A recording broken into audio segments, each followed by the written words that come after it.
дар филиали ҷамъияти саҳомии кушоди бонки Эсхата дар ноҳияи Восе рӯзи 31 октябр дар чунин муҳити идона бо иштироки кормандон ва меҳмонон маросими расман супоридани бурди асосӣ маблағи 50 000 сомонӣ ба ғолиби аксияи рушди ҳамкорӣ барои гирандагони интиқоли пулӣ ва сокини ноҳияи Фархор деҳаи Шӯҳратдиёр аз ҷамоати деҳоти ватан Назирматов Авлиёқул тақдим карда шуд.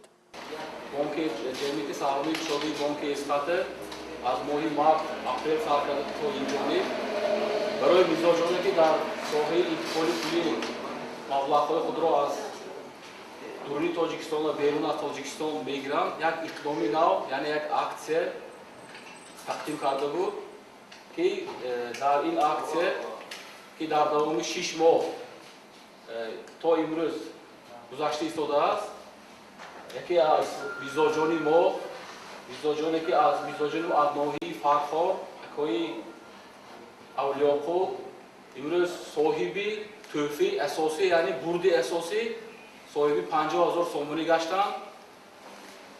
ин ҳам бошад аком яке аз дар вилояти Хатон ин дуюмин шахсе мебошанд ки ин соҳиби тӯҳфа гаштанд. ман акомро аз номи худам аз номи тамоми коллективи филиали Восе, аз номи раиси раёсат муҳтарам Носиров Хуршед Диловарович, аз номи аъзоёни раёсат акомро табрик мунам бо бурди тӯҳфаи асосӣ, яъни 50 000 сомонӣ ва умедворам ки ҳамкории мо солҳои тӯлонӣ давом меёбад. Табрик.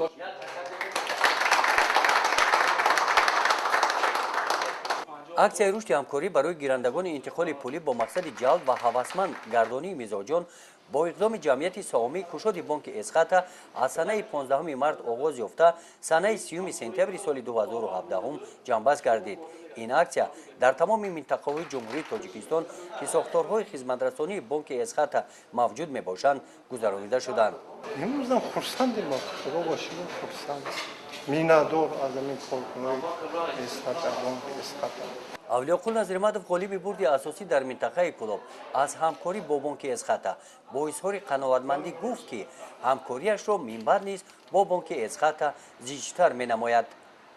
гузориши Хоҷа Назриф Худойназар Зуҳуров аз филиали ҷамъияти саҳомии кушоди бонки Эсхата дар ноҳияи Восе.